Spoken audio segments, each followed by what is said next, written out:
अक्सर ऐसा होता है कि जब शरीर में कोई तकलीफ होती है या और हम किसी डॉक्टर के पास जाते हैं, हाँ, तो हमें ना एक खास तरह की क्लैरिटी या स्पष्टता की उम्मीद होती है। एकदम गणित या इंजीनियरिंग की तरह। हाँ, बिल्कुल। हम चाहते हैं कि डॉक्टर एकदम सटीक जवाब दे दे। राइट। मतलब मान लीजिए शरीर की कोई हड्डी टूट गई है, हाँ। तो हम एक्सरे करवाते हैं और उस काली फिल्म पर एक सफेद रंग की टूटी हुई लाइन साफ नजर आ जाती है। डॉक्टर बस इस लाइन की तरफ इशारा करता है और कह देता है कि देखिए समस्या यहाँ है। और बात वहीं खत्म हो जाती है, कोई रहस्य नहीं बचता। एग्जैक्टली कोई रहस्य नहीं रहता है। अब देखिए, इंसान का दिमाग ना इसी तरह की स्पष्टता पसंद करता है। मतलब हमें चीजें साफ साफ देखना, उन्हें नापना और अलग अलग हिस्सों में बांटना बहुत सुकून देता है। हम्म। जो चीज आंखों से दिख जाती है, जिसे हम एक एक्सरे मशीन या किसी टेस्ट रिपोर्ट में साबित कर सकते हैं, उस पर यकीन करना हमारे लिए बहुत आसान होता है। हम हर चीज में एक सीधा फॉर्मूला ढूंढते हैं जहां 2 और 2 हमेशा 4 हों। हाँ, लेकिन मुश्किल तब शुरू होती है जब हम इंसानी मनोविज्ञान या कहें कि सफलता और महानता की दुनिया में कदम रखते हैं। बिल्कुल सही कहा आपने। सफलता का कोई एमआरआई स्कैन नहीं होता। राइट। कोई स्कैन नहीं है जो ये बता सके कि किसी इंसान के दिमाग में ऐसा क्या चल रहा है जो उसे बाकी दुनिया से अलग बनाता है। हम एक ऐसे एरिया में आ जाते हैं जो बहुत ही धुंधला है। मतलब बाहर से हमें सिर्फ नतीजे दिखते हैं, किसी की दौलत, मेडल या रुतबा, लेकिन उनके पीछे की जो मनोवैज्ञानिक मशीनरी है वो पूरी तरह से अदृश्य रहती है। और यही वो धुंधलापन है जिसे समझना सबसे ज्यादा जरूरी है। जब हम महान लोगों को देखते हैं तो हमारी पहली प्रतिक्रिया अक्सर यही होती है कि हम उनकी सफलता को किसी जादुई या जन्मजात खूबी का नाम दे दें। हाँ, लोग अक्सर कहते हैं कि अरे वो तो ऐसा ही पैदा हुआ था। एग्जैक्टली। और ये असल में हमारे खुद के दिमाग का एक बचाव का तरीका है, एक डिफेंस मैकेनिज्म। अगर हम मान ले कि सामने वाले की सफलता सिर्फ उसके जन्मजात टैलेंट की वजह से है, तो हमें खुद से ये सवाल नहीं पूछना पड़ता कि हम वो मुकाम हासिल क्यों नहीं कर पा रहे हैं। ओहो, ये तो बहुत गहरा पॉइंट है। और यही सवाल हमें आज की हमारी इस खास चर्चा की तरफ ले जाते हैं।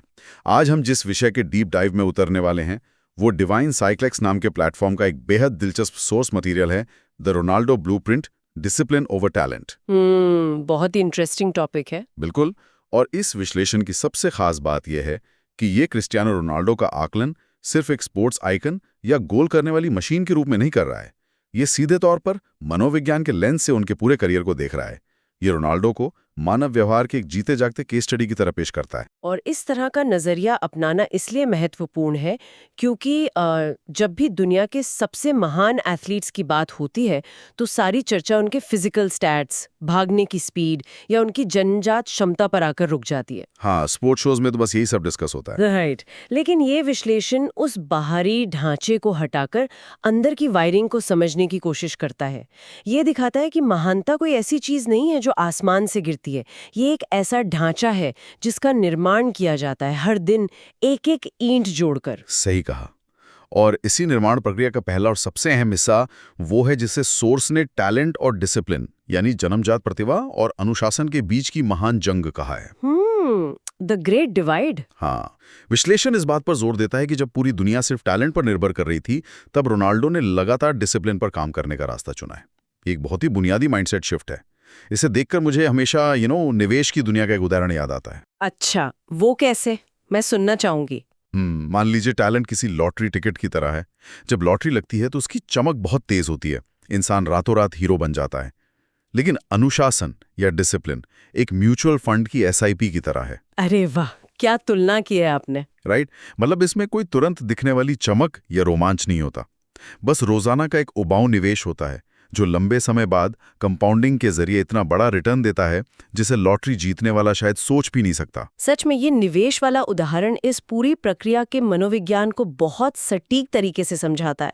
अगर हम टैलेंट और अनुशासन को इंसान के दिमाग की वर्किंग के नजरिए से देखें तो टैलेंट अक्सर शुरुआती दौर में सबसे बड़ा धोखा साबित होता है। धोखा?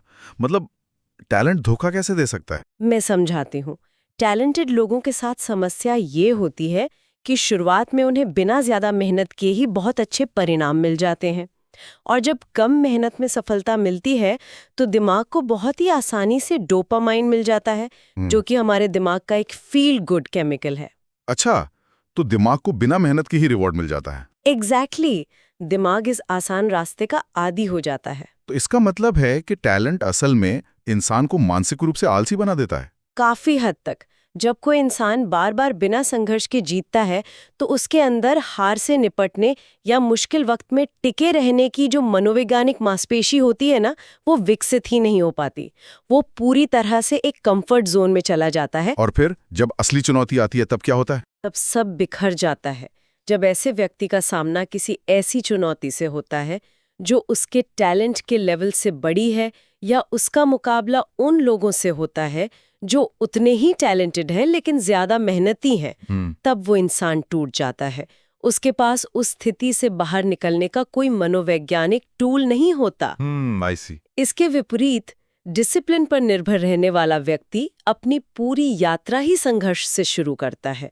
उसे डोपामाइन तब मिलता है जब वो कोई मुश्किल काम पूरा करता है।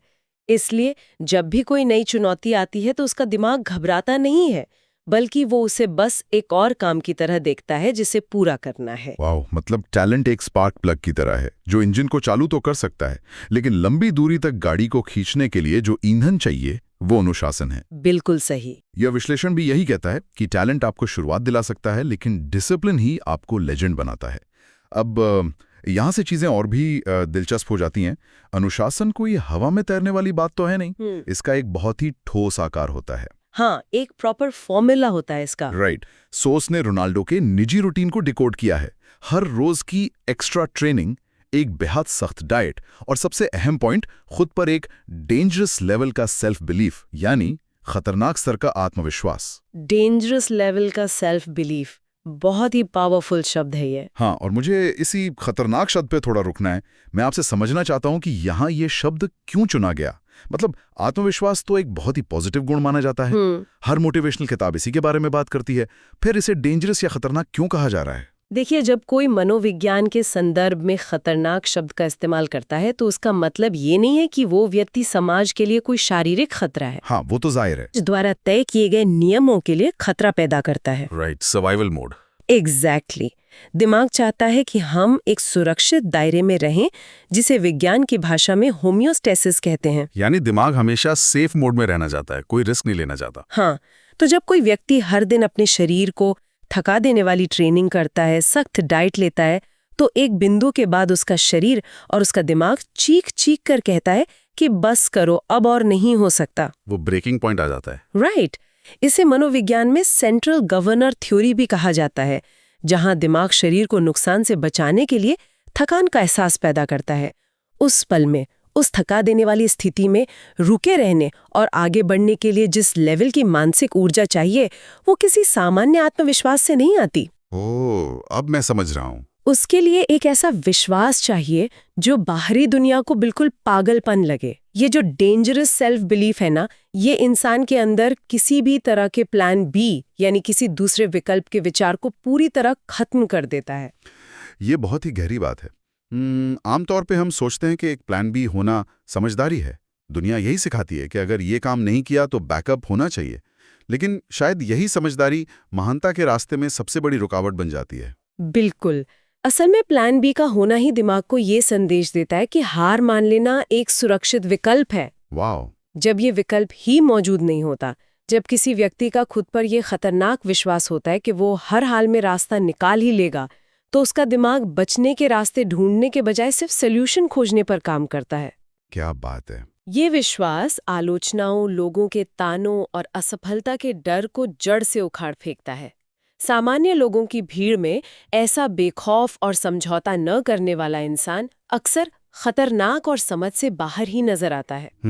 अगर कोई इंसान इस तरह के अडिग विश्वास के साथ हर रोज काम करता है, रोजाना वही भारी ट्रेनिंग, वही उबाऊ डाइट, वही तकलीफ, तो लंबे समय में उसके अंदरूनी ढांचे में क्या होता है? वो सिर्फ एक अच्छा खिलाड़ी तो नहीं रह जाता। नहीं, वो पूरी तरह से बदल जाता है। राइट। और यहीं पर सोर्स अपने सबसे अहम और गहरे मनोवैज्ञानिक नियम को सामने रखता है।